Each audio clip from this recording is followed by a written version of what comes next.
കഴിഞ്ഞ ദിവസം കേരളത്തിൽ നിപ്പ വൈറസ് സ്ഥിരീകരിക്കുന്ന പരിപാടിയായിട്ട് ബന്ധപ്പെട്ട് കുറച്ച് ലാബ് റിപ്പോർട്ട്സിന്റെ കഥ ഈ മുരളീധരൻ ആരോഗ്യ സുരക്ഷാ വകുപ്പ് മന്ത്രി വാർത്താ സമ്മേളനത്തിൽ പറഞ്ഞത് പൂനെ എന്നുള്ള റിസൾട്ട് വന്നില്ല, അതുകൂടെ വന്നാലേ അത് സ്ഥിരീകരിക്കാൻ പറ്റത്തുള്ളൂ. പക്ഷെ ഇവിടുത്തെ ലോക്കൽ ലാബ് റിപ്പോർട്ട്സിലോ ഹോസ്പിറ്റൽ ഗവൺമെന്റ് ഫെസിലിറ്റിയോ ഡോക്ടേഴ്സോ അല്ല ഇവിടുത്തെ ഹോസ്പിറ്റൽ ഫെസിലിറ്റീസുള്ള ലാബിലൊക്കെ നിപ്പ സ്ഥിരീകരിച്ചിരുന്നു. റിപ്പോർട്ടുകൾ പോസിറ്റീവാണ്. പോസിറ്റീവ് എന്ന് പറഞ്ഞാൽ പോസിറ്റീവ് വൈബാണ്, മനസ്സിലായത്? നിപ്പ എന്ന് പറഞ്ഞാൽ പോസിറ്റീവാണ്. ഇത് പോസിറ്റീവ് എന്ന് പറയുന്ന സാധനം നമ്മൾ ഈ മെഡിക്കൽ ടേംസ് വരുമ്പോഴത്തേക്കിന് പോസിറ്റീവ് പ്രശ്നമാണ്. ബാക്കി എല്ലായിടത്തും പോസിറ്റീവ് സൂപ്പറാണ്. ഈ പോസിറ്റീവ് എനർജി എന്ന് കേട്ടിട്ടില്ലേ? ആ പോസിറ്റീവ് എനർജി ഉണ്ടാകുന്നത് ഇങ്ങനെയാണ്. അപ്പൊ അങ്ങനെ വന്നു കഴിഞ്ഞപ്പോ ഈ ഇതിനകത്ത് ആരാന്നറിയത്തില്ല, വേറെ ഡോക്ടറോട് പ്രസ് മീറ്റില് പുള്ളിക്കാരി പറയുന്നത് പൂനെ എന്നുള്ള റിസൾട്ട് വന്നിരുന്നു, അത് നേരത്തെ കിട്ടിയിരുന്നു.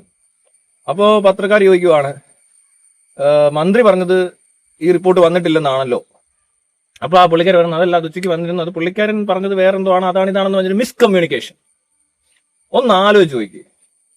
ഈ സാധനം ഒരിക്കലും സംഭവിക്കാതിരിക്കാനായിട്ടാണ് ഞാൻ പറഞ്ഞ ട്രാൻസ്പെറൻസി എന്ന് പറയുന്ന സംഭവം. ട്രാൻസ്പെറന്റ് ആകുന്നത് ഇങ്ങനെ തുറന്നു വളർത്തുന്നത് മാത്രമല്ല ട്രാൻസ്പെറൻസി, ടൈം ടു ടൈം അപ്ഡേറ്റ്സിനെ പറ്റി ഞാൻ പറഞ്ഞിരുന്നു. Government on your finger tip എന്നുള്ള കൺസെപ്റ്റ് പറഞ്ഞിരുന്നു. ഒരു സ്വിഗ്ഗി സൊമാറ്റോ അല്ലെങ്കിൽ ഒരു യൂബർ പ്രവർത്തിക്കുന്ന പോലെ പ്രവർത്തിക്കുന്ന ഒരു ആപ്പിനെ പറ്റി പറഞ്ഞിരുന്നു. പിന്നെ ഇതുപോലുള്ള വിഷയങ്ങളിൽ ടൈം ടു ടൈം അപ്ഡേറ്റ്സ്, ഇതൊക്കെയെന്ന് വെച്ചാൽ ഒരു പേഷ്യന്റ് അവിടെ വരുമ്പോൾ തന്നെ ഇതിന് മീഡിയയുടെ ആവശ്യമില്ല. പിന്നെ എന്തിനാണ് മീഡിയ?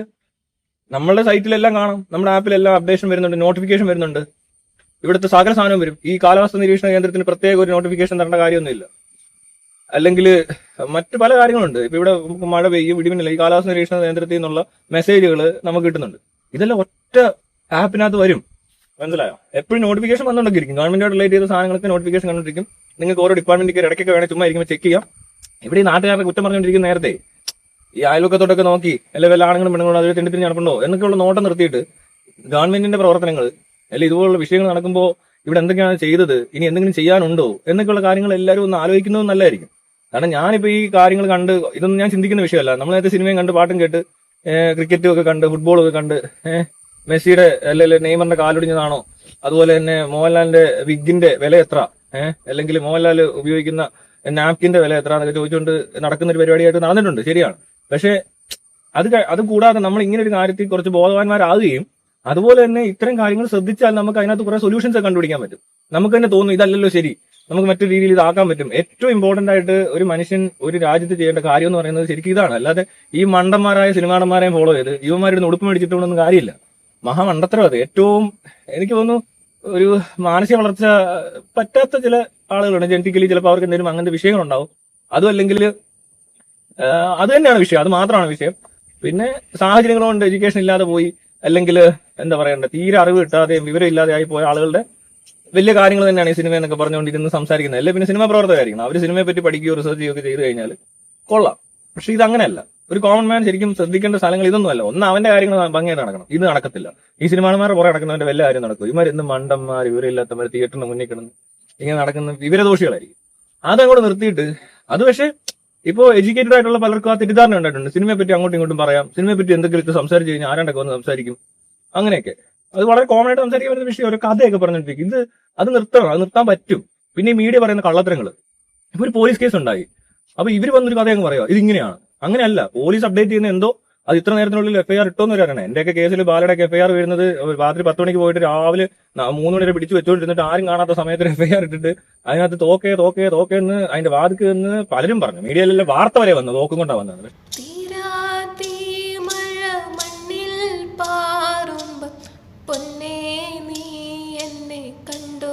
പക്ഷെ എഫ്ഐആർ തോക്കില്ല. അവർ കഥയ്ക്കിടയിൽ എഴുതി വെച്ചേക്കുന്നു തോക്കുന്ന, അതല്ല തോക്ക്, മനസ്സിലായി? അപ്പൊ അങ്ങനത്തെ തെണ്ടിത്തരങ്ങൾ കണ്ട് പിന്നെ മോഹൻലാൽ ഇഷ്യൂ നടന്നപ്പോ എന്നെ പിടിച്ചോണ്ട് പോയി സ്റ്റേഷനിൽ കൊണ്ടുപോയിട്ട് ലോക്കപ്പിലൊക്കെ നിർത്തി ഫോട്ടോ ഒക്കെ എടുത്ത് പ്രചരിപ്പിച്ച പോലീസുകാരൊക്കെ ഉണ്ട്. അത് ശരിക്കും ഞാൻ തന്നെ പ്രചരിപ്പിച്ചതാ. എന്നെ അകത്ത് തന്ന ഫോട്ടോ ഞാൻ അകത്തിരിക്കുന്ന ഒരു പോലീസുകാരനെ കൊണ്ട് എടുപ്പിച്ചിട്ട് സോഷ്യൽ മീഡിയയിൽ ഇടിച്ചതാ. അത് അവർക്ക് ഇപ്പോഴും കണ്ടുപിടിക്കാൻ പറ്റില്ല ആരാണ്. കാരണം ഇതൊക്കെ നമ്മുടെ പരിപാടിയാ. അല്ല ഞാനിത് ഇമ്മ പറഞ്ഞ അവരെടുത്തിട്ടാണ്, അങ്ങനെയല്ല. എന്റെ ഒരു പിടിപാട് അത്രയുണ്ട്, മനസ്സിലായില്ലേ? അല്ലാതെ ഇത് അവർ വിചാരിച്ചാൽ പറ്റൂ. സീരിയസ് ആയിട്ട് എടുക്കണം കേട്ടോ ഇതൊക്കെ. അപ്പോ ഇത്തരം കാര്യങ്ങളൊക്കെ ഞാൻ കണ്ടപ്പോ എനിക്ക് മനസ്സിലായത് ഇതിനകത്തെല്ലാം തട്ടിപ്പാണ്. അപ്പൊ ഈ തട്ടിപ്പ് നിർത്താതെ എങ്ങനെ പറ്റും? എല്ലാവരും തട്ടിപ്പിന് ഇരകളുമാണ്, എല്ലാ തരത്തിലും. ഏത് തരത്തിലാണ് നിങ്ങൾ തട്ടിപ്പിന് ഇരയാവാത്തത്? ഇതിൽ ഏതെങ്കിലും കാര്യം ഭംഗിയായിട്ട് നടക്കുന്നുണ്ടോ? അങ്ങനെയൊക്കെ നോക്കിക്കഴിഞ്ഞാൽ ഇപ്പോഴത്തെ ഈ സംഭവം, ഈ മിസ്കമ്മ്യൂണിക്കേഷനും ഈ പറഞ്ഞ അതും ആരോഗ്യ സുരക്ഷാ വകുപ്പിൽ ഒരു പ്രത്യേക സാഹചര്യത്തിൽ ഏറ്റവും ക്രിട്ടിക്കലായിട്ടുള്ള ഒരു അവസ്ഥ ഉണ്ടായപ്പോ മന്ത്രി ഇരുന്ന് പറയുക എനിക്കറിയത്തില്ല, അല്ല അവർ വന്നില്ല ഇവര് വന്നില്ല, ഇങ്ങനെ പറയാനാണോ ഇയാൾക്ക് വേറെ എന്താ പണി? ഇയാൾ രീതി എന്ത് ചെയ്യുന്നത്? ഇവിടെ ഏറ്റവും കൂടിയ പ്രശ്നം ഉണ്ടായിരുന്നു അതറിയത്തില്ല. എന്തുകൊണ്ട് അറിയത്തില്ലെന്ന് വെച്ചാൽ അവിടെ നിന്ന് പറഞ്ഞില്ല ഇവിടെ നിന്ന് പറഞ്ഞില്ല. അങ്ങനെയല്ലത്. ഇത് വേണമെങ്കിൽ വാട്സപ്പിൽ ഒരു ഗ്രൂപ്പ് ഉണ്ടാക്കി ഒരു കമ്മ്യൂണിക്കേറ്റ് ചെയ്യാവുന്ന വിഷയമുള്ളത് നോക്കണം. അതും അല്ലെങ്കിൽ മെയിൽ ത്രൂ ഒന്നും കമ്മ്യൂണിക്കേഷൻ ചെയ്യേണ്ട ആവശ്യമില്ല. ഇപ്പോ ജസ്റ്റ് വാട്സപ്പ് ഗ്രൂപ്പ്, അതിനകത്തോട്ട് റിപ്പോർട്ടുകൾ അടിച്ചിടുക, അപ്ഡേറ്റ്സ്. പിന്നെ ഇങ്ങേർക്കായതുകൊണ്ട് പ്രത്യേകം മന്ത്രിക്ക് പ്രത്യേക മെസ്സേജ് അയക്കണം. മനസ്സിലായി? അത് ഇതിന്റെ ഹെഡ് തന്നെ അയച്ചിരിക്കണം. പക്ഷെ നമ്മൾ പറയുന്ന ഒരു ആപ്പിൽ ആരും അയക്കണ്ട, ഈ പറഞ്ഞ ആളും അറിയണ്ട. അയാൾ അപ്പൊ നോക്കിയാൽ മതി വന്നോന്ന്. അയാൾ മീഡിയയുടെ മുന്നിൽ ഇരുന്ന് പറയും നോക്കട്ടെ. ആ മീഡിയയുടെ മുന്നിൽ ഇരുണ്ട്. അയ്യോ സോറി, മീഡിയ ഇല്ലല്ലോ. എന്തിനാ മീഡിയയുടെ മുന്നിലോട്ടൊക്കെ മന്ത്രി വരുന്നത്? മന്ത്രി അറിഞ്ഞിട്ടുണ്ടെന്ന്. ഇനി മന്ത്രി അറിഞ്ഞിട്ടില്ലെന്നല്ലെങ്കിൽ പ്രശ്നമൊന്നുമില്ല, കാര്യങ്ങളൊക്കെ ഭയങ്കരമായിട്ട് നടക്കും. ഇപ്പോഴും അത് തന്നെ നടക്കുന്നത്. പക്ഷെ നമ്മളെ ഈ മീഡിയ ത്രൂ വന്നിട്ട് ആളുകൾ അതും ഇതും പറയിക്കുക, അല്ലെങ്കിൽ ഇങ്ങനെ സമയം കളയുക, ഇതിനു വേണ്ടി കുറെ പേര് ഇറങ്ങി നടക്കുക, ഇതിന്റെ ഒന്നും ആവശ്യമില്ല. മീഡിയക്ക് വേറെ പണികളൊക്കെ കാണും. ഇപ്പോൾ ഗവൺമെന്റുമായിട്ട് റിലേറ്റ് ചെയ്തുള്ള വിഷയങ്ങൾ ഒന്നും തന്നെ ഈ പറഞ്ഞ പോലെ കഥ പറയുന്ന പോലെ പറയാനുള്ളതല്ല. അത് കണക്കുകളും തെളിവുകളും മാത്രമാണ്. അല്ല അതിനപ്പുറത്തോട്ട് സ്റ്റോറിയും അല്ലാതെ ഇവന്മാർ പറയുന്ന പോലത്തെ കുത്തിത്തിരിപ്പും ഒരു വ്യക്തത ഇല്ലാത്ത പരിപാടിയും ഗവൺമെന്റിന് ഉണ്ടാവാനേ പാടില്ല. അത്ര നിസ്സാരമായിട്ട് പറയാവുന്ന കാര്യമുള്ളൂ. ഗവൺമെന്റ് എത്ര നിഗൂഢതയോ ഒരു ഇച്ചിരി പോലും സംശയമോ ആർക്കെങ്കിലും അപവാദം പറയാൻ പറ്റുന്ന തരത്തിലോ ആകുന്നതാണ് അതിന്റെ അപകടം. അതിന് ഫുൾ ക്ലാരിറ്റി വേണം. ആ ക്ലാരിറ്റിയാണ് ഞാൻ പറഞ്ഞത് ഒരു ആപ്പിലൂടെ പബ്ലിക്കിന് ഓഡിറ്റ് ചെയ്യാനും പറ്റും. Up to date, time to time updates. മനസ്സിലായില്ലേ? ടൈം ടു ടൈം അപ്ഡേറ്റ്സ് തന്നെ പറ്റും. അത്രയും അഡ്വാൻസ്ഡ് ആണ് ഇപ്പോഴത്തെ ടെക്നോളജി. മനസ്സിലാവുന്നുണ്ടോ സുഹൃത്തുക്കളെ? എല്ലാവർക്കും മനസ്സിലായല്ലോ അല്ലേ? അത് മതി, മനസ്സിലായാൽ മതി. മനസ്സിലാക്കണം. പക്ഷെ ഇത് മനസ്സിലാക്കി കഴിഞ്ഞാൽ നിങ്ങൾ ചിന്തിക്കണം, ഇത് എങ്ങനെ നടത്തും, ഇത് എന്തൊക്കെ ചെയ്താൽ പറ്റും. അപ്പോൾ ഉടനെ ആൻസേഴ്സ് ഇങ്ങനെ വന്നുകൊണ്ടിരിക്കും. ഇത് ഞാൻ പറയാൻ വേണമെങ്കിൽ എന്തിനാ സൊല്യൂഷൻ വേണ്ടി? ഈ സാധനത്തിന്റെ സൊല്യൂഷൻ കണ്ടില്ല, ഇത്ര സിമ്പിൾ ആണ്. ഇവിടെ ഇപ്പൊ വേണ്ട, മറ്റേ ആപ്പ് ഇല്ലെങ്കിൽ വാട്സപ്പിൽ ചെയ്യണമെന്നത്. അതൊരു സിസ്റ്റമാണ്. അങ്ങനത്തെ സിസ്റ്റമാറ്റിക് അപ്രോച്ചിലൂടെ അല്ലാതെ ഒരിക്കലും ഒരു കാര്യത്തിനും ഈ പറഞ്ഞ രീതി പറ്റത്തില്ല. ആ അപ്ഡേഷൻ ചെയ്യാൻ ഇപ്പൊ ഈ വാട്സപ്പിൽ തന്നെ ഇതെല്ലാം നടക്കുമെങ്കിൽ അത് ചെയ്യാതിരുന്നവർ എന്ത് ചെയ്യണം? ഫോൺ ചെയ്ത് പറയണ്ട, ഫോൺ ചെയ്ത് പറയരുത് ഒരു കാര്യം ഇങ്ങനത്തെ. അത് മെസ്സേജ് അയക്കണം, ഡോക്യുമെന്റ് അവിടെ കാണണം, ടൈം അറിഞ്ഞിരിക്കണം ഇയാളോട് എപ്പോഴാണ് പറഞ്ഞത്, എന്താ ചെയ്യുന്നത്. അത് ഇങ്ങനത്തെ കണ്ടീഷൻ ആയതുകൊണ്ട് ആപ്പിലാണെങ്കിൽ ആപ്പിൽ അപ്ഡേറ്റ് ചെയ്യുമ്പോൾ അയാൾ നോക്കേണ്ടതാണ്. നോക്കിയാൽ മതി, എപ്പോഴും നോക്കി കുഴപ്പമൊന്നുമില്ല. കാരണം മന്ത്രി ഇത് നോക്കിയിട്ട് പ്രത്യേകിച്ച് കാര്യമൊന്നുമില്ല. കാരണം അയാൾക്ക് നിപ്പയെ പറ്റി അറിയത്തില്ല. അയാൾ പറഞ്ഞത് കമ്മ്യൂണിസ്റ്റ് പാർട്ടി ഭരിക്കുന്നത് കൊണ്ടാണ് ഇവിടെ നിപ്പ വന്നതെന്ന് പറഞ്ഞ പാർട്ടിയാണ് ഇപ്പോഴത്തെ മന്ത്രി. അപ്പോൾ അയാളെ പിടിച്ച് ആരോഗ്യമന്ത്രി തന്നെ ആക്കുമ്പോൾ ഉള്ള ഒരു വിരോധാഭാസം ഉണ്ട് ഇതിനകത്ത്. അല്ലെങ്കിൽ ഇതെന്ത് ഇത് അങ്ങനത്തെ ഒരു റെക്കോർഡുള്ള ഒരാൾ, അല്ലെങ്കിൽ ഇങ്ങനെ ഒരു സാധനം പൊതുജനത്തിനോട് ഒരു ഉത്തരവാദിത്തപ്പെട്ട പൊസിഷനിൽ ഇരുന്നുകൊണ്ട് പറഞ്ഞ അതേ ആളെ തന്നെ പിടിച്ച് ആരോഗ്യ സുരക്ഷാ വകുപ്പ് മന്ത്രി എന്ന് പറയുമ്പോൾ ആരോഗ്യ സുരക്ഷയല്ലത്, ആരോഗ്യ അപകട മന്ത്രി എന്ന് വേണം പറയാൻ. അനാരോഗ്യ മന്ത്രി. അത് തന്നെ, ആരോഗ്യ സുരക്ഷയല്ല, അനാരോഗ്യ അപകട മന്ത്രി അല്ലേ? അനാരോഗ്യ അപകട മന്ത്രി എന്ന് പറയുന്ന ഒരു സാധനമായി മാറിയിരിക്കുന്നു. ഇതൊക്കെ വേണമെങ്കിൽ നാളെ വല്ലവരും പോസ്റ്റ് അടിച്ചൊട്ടിക്കുമെന്ന് അറിയത്തില്ല ഇയാളുടെ പേരിൽ. അനാരോഗ്യ അപകട മന്ത്രി മുരളീധരൻ. ഇയാളല്ല ഇങ്ങനത്തെ വിഡ്ഢിത്തരം പറഞ്ഞ മനുഷ്യരെ നിങ്ങൾ കണ്ടിട്ടുണ്ടോ? വേറൊരാൾ പറഞ്ഞിട്ടുണ്ട് ഇതുപോലെ, ഒരു പ്രശസ്തനായ ഒരു മനുഷ്യൻ. അത് വേറെ കാര്യമല്ല, മലയാളികളുടെ സ്വകാര്യ ഭാഗ അഹങ്കാരമായത് കംപ്ലീറ്റ് എന്നൊക്കെ പറഞ്ഞ് നടക്കുന്ന ഈ കംപ്ലീറ്റ് ആക്ടർ എന്ന് പറയുന്ന മോഹൻലാൽ എന്ന് പറഞ്ഞ കേണലും ഭരതോ ഏതാണ്ടൊക്കെ അവാർഡൊക്കെ മേടിച്ചു കൊടുക്കുന്ന സിനിമാ നടൻ. അങ്ങനത്തെ ഒരു സിനിമാ നടൻ പറഞ്ഞിട്ടുണ്ട് ഇത്തിരി വിവരക്കേട്. എന്താന്ന് ചോദിച്ചാൽ എന്താ, വൈറസ് വിളക്ക് കത്തിക്കോ പ്ലേറ്റ് കൂട്ടുമ്പോ ഒക്കെ കേൾക്കുമ്പോൾ പ്ലേറ്റ് ഒക്കെ കൂട്ടുമ്പോൾ ആനയൊക്കെ ഓടത്തില്ല, പ്ലേറ്റ് പടക്കമൊക്കെ പൊട്ടിക്കുമ്പോൾ അങ്ങനെ ഓടുന്ന സാധനമാണ് വൈറസ്, ബാക്ടീരിയ. അതുപോലെ തന്നെ വിളക്കെ കത്തിച്ച് അതിനകത്ത് വന്ന് ഇങ്ങനെ ഈലൊക്കെ വന്ന് ഈ പ്രാണികളൊക്കെ വന്ന് ഇങ്ങനെ കത്തിപ്പോകത്തില്ലേ, അങ്ങനെ കത്തിപ്പോകുന്നതാണ്. അതുമല്ലേ അഗ്നി പൂജ, മറ്റേ അഗ്നി എന്തോ ഇത് കൂട്ടിയിട്ട് കത്തിച്ച് കഴിഞ്ഞാൽ അവിടെ കുറെ എണ്ണം ചാവും, എന്തെങ്കിലും ചാവായിരിക്കത്തില്ല. പക്ഷെ അതിനകത്ത് ഈ വൈറസ് എത്രത്തോളം ചാവും എന്ന് ആർക്കും അറിയത്തില്ല. ഈ വീട് മുഴുവൻ കത്തിക്കൊണ്ടിരിക്കും. മനസ്സിലായി? നമ്മളോട് ഇന്ന് കത്തിയാൽ ചിലപ്പോൾ വൈറസ് ഇല്ലാണ്ടാവും. അതാണ് വൈറസ്.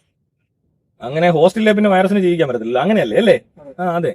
അപ്പോ അതൊക്കെ ആയിരിക്കും പുള്ളി ഉദ്ദേശിച്ചത്. അങ്ങനത്തെ വിവരമില്ലാത്ത എന്നാ ഫേമസ് ആയിട്ടുള്ള ഇപ്പൊ ഈ മുരളീധരൻ എന്ന് പറഞ്ഞാൽ കർണാടകന്റെ മോനായതുകൊണ്ടാണ് ഈ നിലയിൽ എത്തുന്നത്. അല്ലെങ്കിൽ ഇയാളുടെ ഈ വിദ്യാഭ്യാസവും ഇല്ല, ഇയാളുടെ ഈ ലോജിക്കും ഇയാളുടെ ഈ കോമൺ സെൻസും ഒക്കെ ഉപയോഗിച്ചിരുന്നെങ്കിൽ ഒരു ചായക്കട നടത്താൻ പറ്റും. ഒരു മാക്സിമം ഒരു ചായ അടിക്കുന്ന പരിപാടിയായിട്ടിരുന്ന് കുറച്ച് പാടയൊക്കെ ഉണ്ടാക്കി അങ്ങനെ നിൽക്കുവാണെങ്കിൽ കുഴപ്പമൊന്നുമില്ല, നല്ല കാര്യമാണ്. ഞാൻ പറഞ്ഞ മോശം തൊഴിലായിട്ടല്ല പറഞ്ഞത്. പക്ഷെ അയാൾക്ക് അതിനുള്ള ക്വാളിറ്റി ഉള്ളൂ, അല്ലാതെ മന്ത്രിയാകുന്ന തരത്തിലല്ല അയാളുടെ ബ്രെയിൻ വർക്ക് ചെയ്യുന്നത്. ഓരോരുത്തർക്കും ഓരോ കഴിവുണ്ടാവും. ഇപ്പൊ എന്നെ സംബന്ധിച്ച് എനിക്ക് ഈ പരിപാടിയേക്കാൾ ബെറ്റർ ആയിട്ട് പറ്റുന്നതാണ് ഈ അഡ്മിനിസ്ട്രേഷൻ. ഞാൻ ജോലി എടുത്തത് 15 വർഷം അതിനകത്ത്, അതുകൊണ്ടാണ് ഈ കാര്യങ്ങൾ ഇങ്ങനെ അനലൈസ് ചെയ്യാനും അല്ലെങ്കിൽ ഇതിനൊരു സൊല്യൂഷൻ കണ്ടുപിടിക്കാനും പറ്റുന്നത്. അതേസമയം ഈ മുരളീധരനെ കൊണ്ട് ചിലപ്പോൾ നല്ലപോലെ ചായ ഉണ്ടാക്കാൻ പറ്റുമായിരിക്കും, നല്ല പരിപ്പോടെ ഉണ്ടാക്കാൻ സാധിക്കുമായിരിക്കും ഇയാൾക്കൊക്കെ. അത് അയാൾ ടെസ്റ്റ് ചെയ്തിട്ടില്ല, അയാൾക്ക് അറിയത്തില്ല. അയാൾ നല്ല കഴിവുകൾ നശിപ്പിച്ചിട്ട് ഒരുപാട് പേർക്ക് നല്ല ചായയും പരിപ്പോടയും ബോണ്ടയും പഴംപൊരിക്ക് ഞങ്ങളുടെ ഏത്തക്കാപ്പം എന്നാണ് പറയുന്നത്. ഏത്തക്കാപ്പത്തിന് എറണാകുളം സൈഡിലൊക്കെ പഴംപൊരി എന്നാണ് പറയുന്നത്. ചിലടത്തൊക്കെ വേറെ എന്തെങ്കിലും പറയുമായിരിക്കും, കൊള്ളിന്നോ അത് വേറെ എന്തോ സാധനം, കപ്പയോ അതൊക്കെ പറയും. അപ്പൊ അങ്ങനത്തെ സാധനങ്ങൾ ഉണ്ടാക്കാൻ നല്ല കഴിവുള്ള ഒരാളായിരിക്കും ഈ കെ മുരളീധരനാണോ? അതെ. ആ കരുണാകരന് ഓക്കെ, അയാൾക്ക് ഇതിനുള്ള അഡ്മിനിസ്ട്രേഷൻ കേപ്പബിലിറ്റിയോ എന്തൊക്കെയോ ഉണ്ടായിരുന്നു, അല്ലെങ്കിൽ അതിനുള്ളൊരു ബുദ്ധി അങ്ങനെയാണ് പ്രവർത്തിച്ചുകൊണ്ടിരുന്നതെന്ന് തോന്നുന്നു.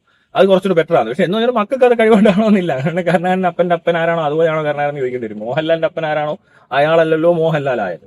മോഹൻലാൽ അപ്പം വേറെന്ത് ജോലി ചെയ്യുക, മമ്മൂട്ടിയുടെ അപ്പൻ എന്ത് ജോലി ചെയ്യാന്ന് നമുക്കറിയത്തില്ല. പക്ഷെ അവർ സിനിമാടനായി കഴിഞ്ഞപ്പോൾ അവരുടെ മക്കൾ സിനിമാടനാകാൻ പറ്റുമെന്നാണ് നാട്ടുകാരുടെ ഒരു വിചാരം. അങ്ങനെ ഉണ്ടെങ്കിൽ മോഹൻലാലിന്റെ മമ്മൂട്ടിയുടെ അപ്പൻ ആ പറഞ്ഞ ആളായിരിക്കത്തില്ല, വേറെ ഏതോ നടൻ അതുവഴി പോയി കാണണം എന്നുള്ളതാണ് ഇതിന്റെയൊക്കെ ലോജിക്ക്. ഈ കോമൺ സെൻസ് അതാണ്, അല്ലാതെ ഒരിക്കലും അത് സംഭവിക്കത്തില്ല.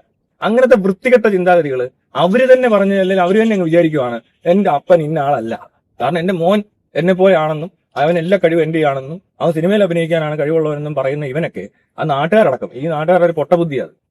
അങ്ങനെ ഉണ്ടെങ്കിൽ കഴിവുകളൊക്കെ ഉണ്ടാവും, ഒരു ജനറ്റിക്കലി എന്തെങ്കിലും ഉണ്ടാവും, അപ്പം നടനാവാൻ പറ്റാഞ്ഞൊരു സാഹചര്യമൊക്കെ ഉണ്ടാവും. പക്ഷെ എന്നിരുന്നാലും അത് കാണിക്കുന്ന കണ്ടാണെങ്കിലും അറിയണം, മനസ്സിലായില്ലേ? ഇതിനകത്ത് തന്നെ നല്ല ഇവന്റെ അമ്മ ആക്ടറൊന്നും അല്ലല്ലോ, ഇവരുടെ രണ്ടുപേരുടെ അമ്മ ആക്ടർ, അമ്മയുടെ ജീനാണ് കൂടുതലെങ്കിലോ, അല്ലെങ്കിൽ അവരുടെ ക്യാരക്ടേഴ്സ് ആണ് കുട്ടികൾക്ക് കൂടുതൽ കിട്ടിയെങ്കിലോ അപ്പോൾ അവൻ നടനാകത്തില്ല. ഇവിടെ പലരും നടന്മാരാവേണ്ടവരൊന്നും അല്ല പലരും സിനിമയിലൊക്കെ അഭിനയിക്കുന്നത്. അപ്പൊ അങ്ങനെ പറയുമ്പോൾ ഇനി നടനായില്ലെങ്കിൽ അയാൾക്ക് അതിനുള്ള കഴിവില്ല എന്ന് തെളിഞ്ഞു കഴിഞ്ഞാൽ ഇയാൾ അവന്റെ അപ്പനല്ലെന്ന് പറയൂ, മനസ്സിലായോ?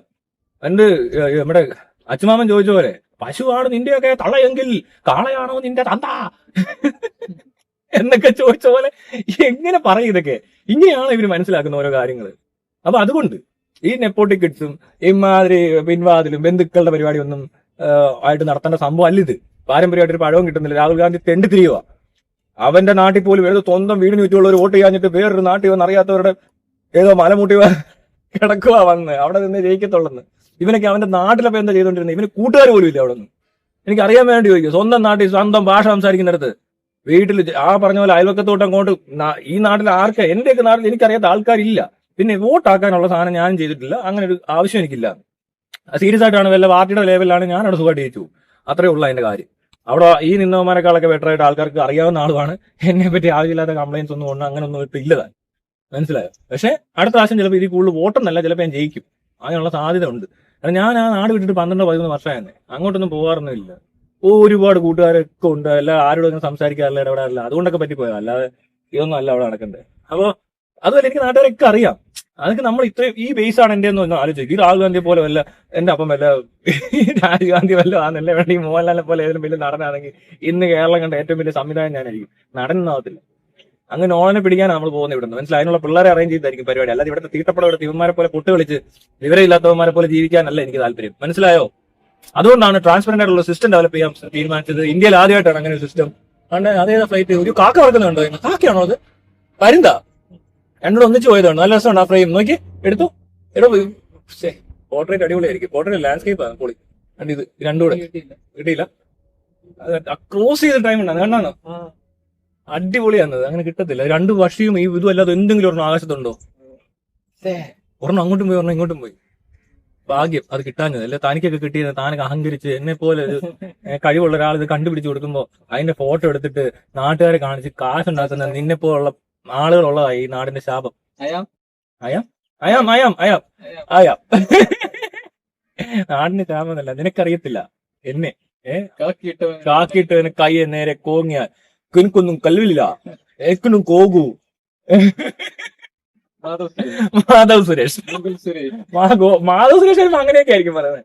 കാക്കിട്ടൊന്നു കൊല്ലുങ്ങുമ്മ കിളിക്കുന്നു കുക്കില്ല, കിക്കിലി മുക്കാ കുഞ്ഞ് നിക്കു ഒക്കൂല, ജപ്പി മെമ്പൂൽക്കാ ഇങ്ങനെയൊക്കെ കൊച്ചിലെ പറഞ്ഞേ. അപ്പൻ അഭിനയിക്കുന്ന കണ്ടിട്ട് അപ്പൊ എല്ലാരും കൈ കഴിയുമ്പോ സൂപ്പർ ആന്ന് പറഞ്ഞ അവൻ ഇപ്പോഴും അത് തന്നെയാന്ന് വിചാരിച്ചോണ്ട് നടക്കുക. വളർന്നിട്ടില്ല, മാനസിക വളർച്ച ഇല്ലാത്തവന്മാരെ എന്ത് കഞ്ഞി എടുത്തോണ്ട് പോണോ? അവനൊക്കെ എവിടെയെങ്കിലും എടുത്തോണ്ട് പോണോ? എന്നാലേ പോകത്തുള്ളായിരിക്കും അല്ലേ? കഷ്ടമുണ്ട്. ഇങ്ങനെ ഗതികേടുണ്ടാകുന്ന എങ്ങനെയാണ് ഈ മക്കൾക്കൊക്കെ? ഞാൻ മതി രാജീവ് ഗാന്ധിയുടെ മോന്, സുരേഷ് ഗോപിയുടെ മോന്, മോഹൻലാലിന്റെ മോന്, മമ്മൂട്ടിയുടെ മോനടക്കം ഫഹദ് ഫാസിൽ മാത്രം കുറച്ച് വ്യത്യസ്തമായിട്ട് നിൽപ്പുണ്ട്. അവന് ഏതാണ്ട് പോലെ ആവുകയും ചെയ്തിപ്പോ ചെയ്തൊരു പരിപാടി. വയ്യാത്ത പട്ടി കയ്യാലെ കയറിയത് കൊണ്ട് സംഭവിച്ചാകാനാണ് സാധ്യത. എല്ലാം ഇങ്ങനെയാണ് ഇങ്ങനെ എക്സോസ്റ്റ് ആവുന്നത്. എങ്ങനെ ഇത്രയും പെട്ടെന്ന് ഇവന്റെ സാച്ചുറേഷൻ പോയിന്റ് ഇതാന്ന്. ഈ കുറച്ച് പടം അഭിനയിച്ചപ്പോഴേ ആള് തീർന്നു.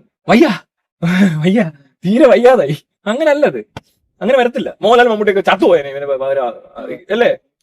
അവർക്ക് പറ്റുന്നുണ്ട്, അവർക്ക് അതിനുള്ള കഴിവുണ്ട്, ശരിയാ. മോഹൻലാലിന് കഴിവില്ലാത്തവനൊന്നും അല്ല. പിന്നെ ഒരു പ്രായം കഴിഞ്ഞ് കഴിയുമ്പോൾ പറ്റാത്ത പണി ചെയ്യുമ്പോഴാണ് വീണ്ടും വയ്യാത്ത പട്ടി കയ്യാലെ ആ അവസ്ഥ കാണിക്കുന്നുള്ള പ്രശ്നമേ ഉള്ളൂ. ഇത് നേരത്തെ പരിപാടി നിർത്തിയിരുന്നെങ്കിൽ എല്ലാം അതിന് പറ്റിയ കഥാപാത്രങ്ങളാണ് ചെയ്തിരുന്നെങ്കിൽ കുഴപ്പമില്ല. ഇതെപ്പോഴും യൂത്ത് യങ് കുഞ്ഞാവായിട്ടൊക്കെ അഭിനയിക്കായിരിക്കും, അതിന്റെ കുഴപ്പം. നമ്മൾ പറഞ്ഞു വന്ന വിഷയം ഇതെല്ലാം ശരിയാക്കാൻ പറ്റും. ഈ സിനിമാ മേഖലയിലുള്ള പ്രശ്നമില്ലേ, അതും ഞാൻ പരിഹരിച്ചു തരാം. ഒരു സംശയം വേണ്ട കാര്യത്തിൽ. വെറുതെ സിസ്റ്റം വെച്ചിട്ട് കളിക്കും. അതിനി പറ്റും. അതിനാണ് എയും ഈ പറഞ്ഞ 5G 6G ഒക്കെ ആകാൻ പോകുന്നത്. ഇനി വെറുതെ ഇരുന്ന് ചുമ്മാ പിള്ളേരുണ്ടാക്കും കണ്ണോണം. ഞാൻ ഈ പറയുന്ന കേട്ട് പലരും ഉണ്ടാക്കി തരും ഇപ്പോൾ. അതിൽ എന്തെങ്കിലും സംശയം ഉണ്ടെങ്കിൽ നിങ്ങൾ നോക്കൂ, സിസ്റ്റം മാറും. ഓക്കെ.